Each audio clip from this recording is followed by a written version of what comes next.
Here's that breaking news one more time. Disney has just announced that Jimmy Kimmel will return to television tomorrow, saying in a statement last Wednesday, we made the decision to suspend production on the show to avoid further inflaming a tense situation at an emotional moment for our country. It is a decision we made because we felt some of the comments were ill-timed and thus insensitive. We have spent the last days having thoughtful conversations with Jimmy. And after those conversations, we reached the decision to return the show on Tuesday. Joining us now, Puck senior correspondent Dylan Byers. Is this a surprise, Dylan? It's not a surprise that he was going to come back. I think that was what Disney had been telegraphing from the beginning. I mean, in many ways, the only person who might have called an end to that, I think, was Jimmy Kimmel himself, if he recognized an opportunity here to walk.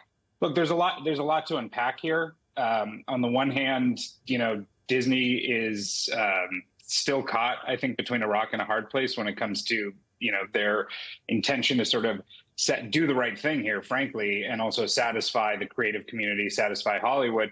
But I don't necessarily foresee pressure from the Trump administration or the FCC going away. So how they navigate that, and I think it's going to be really interesting to watch what sort of agreement they came to with Kimmel in terms of what he's going to say on air when he comes back on the show tomorrow night. Because, of course, sort of the original catalyst here for Disney suspending his show, at least in their words, is that they sort of wanted to ratchet down, take down the temperature, cool things off, because, as they say in that statement, it was a very emotionally sensitive moment in the country. Now, Jimmy had some things that he wanted to say. Disney clearly had some things they did not want him to say. Where did they net out here? And what is he going to say in that opening monologue that is going to simultaneously, I think, appease Disney while also making the sort of statement that a guy like Jimmy Kimmel wants to make about this issue? So Brendan Carr, by the way, was at a forum earlier today in New York City. He defended the Jimmy Kimmel comments. He said Jimmy is in the situation that he's in because of his ratings, not because of anything that's happened at the federal government level. Obviously, that doesn't line up with the sequence of events. The New York Times did a great timeline on how this whole thing unfolded. Jimmy Kimmel made the statements on Monday night. Not much of a reaction to them. Neither was there much of a reaction Tuesday morning. It wasn't until a few accounts that, have the job of clipping late night shows, looking for what they see as liberal bias, clipping them, and then that stuff being amplified by a certain set of highly followed people like Elon Musk. That's when Carr got involved, and that's when Sinclair made their decision. And after that is when ABC made its decision. So obviously the pressure is clear on the one side for Bob Iger from the government. What about the pressure on the other side? Who was he hearing from? How loud was it? How big was the demand for him to resolve the Kimmel issue with Kimmel coming back on air?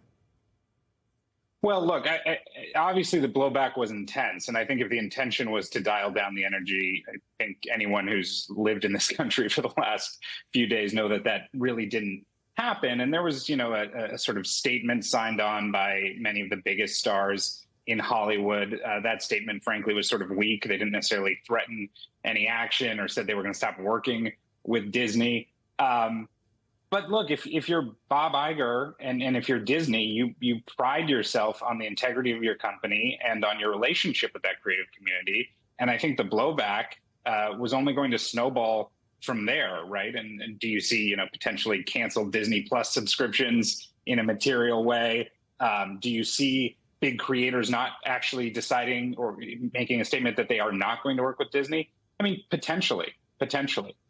Back to your point about late night, though, Katie, like all things can be true here. It's definitely true that late night television is not a great business. You're not going to book any media executive on your show who's going to come forward and say, oh, no, there's a bright future for late night. I mean, we are looking at in Jimmy Fallon, Jimmy Kimmel, and Stephen Colbert, whose show, of course, is also not coming back.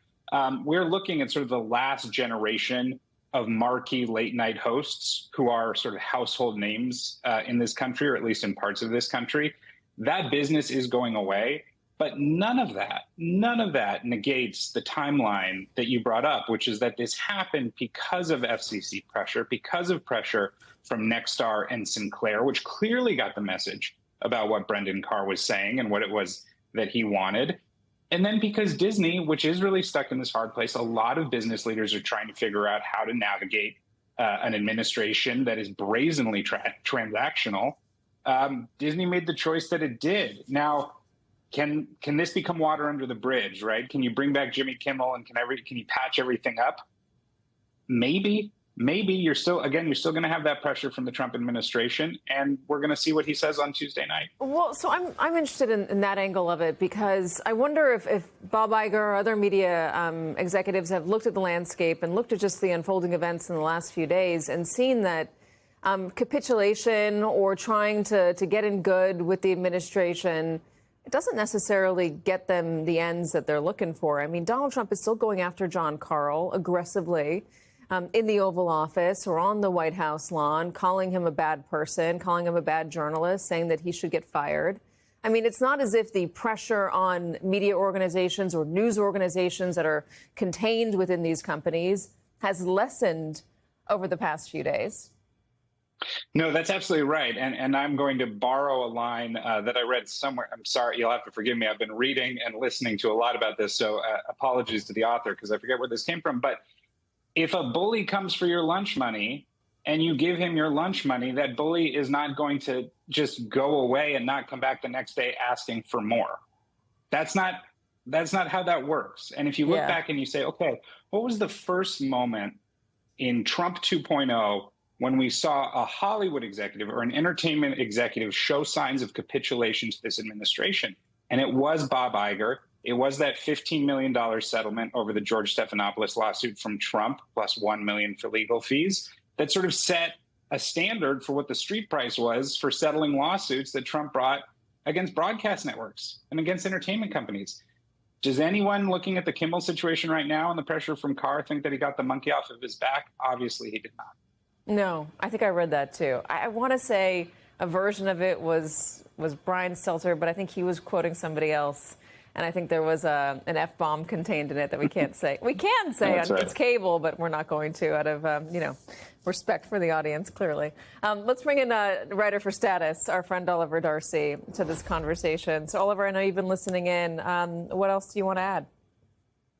I mean, I think this is a result of a lot of the backlash that Disney has faced. I don't know if they anticipated this much backlash, but they're obviously getting tremendous pressure from their customers, who are some of them canceling Disney Plus, and particularly from the Hollywood community. And so I think they were really left with no choice. I think at the end, Disney was probably working with Kimmel to desperately get him back on air as soon as possible, given the immense amount of scrutiny that they faced. And I'm not surprised that this happened, but I'm very curious, too, to see whether some of these local stations continue or take the program tomorrow night.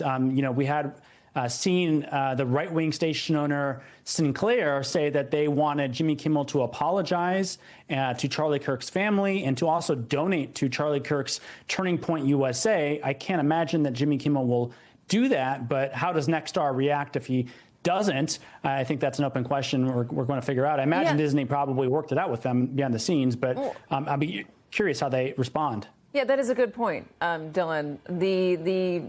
Before ABC made its decision, Sinclair, Nexstar took the show off the air. Is Disney speaking for them as well? Would they have coordinated this behind the scenes before they put him back on air? Look, I don't know, and obviously this statement just came out recently, but what I would say is that if you are Bob Iger and Dana Walden at Disney, you are probably trying to think a few chess moves ahead. And you don't want to put yourself in a position now where you're going to war against the broadcasters, against Sinclair and, against Sinclair and Nexstar, right? That's not a good look either. What you're trying to do here is put out every fire across the board, and that means getting Sinclair and getting Nexstar on board before you put out an announcement like this, which my assumption is that that's where they netted out, but I can't be sure. Do we know any of the numbers on how many folks were threatening Oliver to unsubscribe from Hulu? I mean, I know there's news articles about it, but what if there are any hard numbers? Would we ever see them? We never see them. But I mean, you know, Howard Stern went on the air today and said he canceled his Disney Plus subscription as a result of this. And I've seen, obviously, a number of people post screenshots online saying they're canceling. So do we know how many? Is it a significant amount to Disney's bottom line? Probably not. But, you know, when you have someone like Howard Stern saying, you know, I'm canceling in support of Jimmy Kimmel, that's a problem for Disney. And I think, you know, usually the way these stories work is if you can see a little bit of the backlash in public facing view, it's usually like 1,000 times worse behind the scenes. So I imagine Disney's been getting a lot of scrutiny from creators, creatives saying, we want Jimmy Kimmel back on the air, and we don't want to do business with a company that throws someone under the bus for the Trump administration. It's a big problem for them, and so that's why you've seen them rush to get this deal done, I think. And I was thinking they wanted to get it done as soon as possible because this was creating a lot of problems behind the scenes.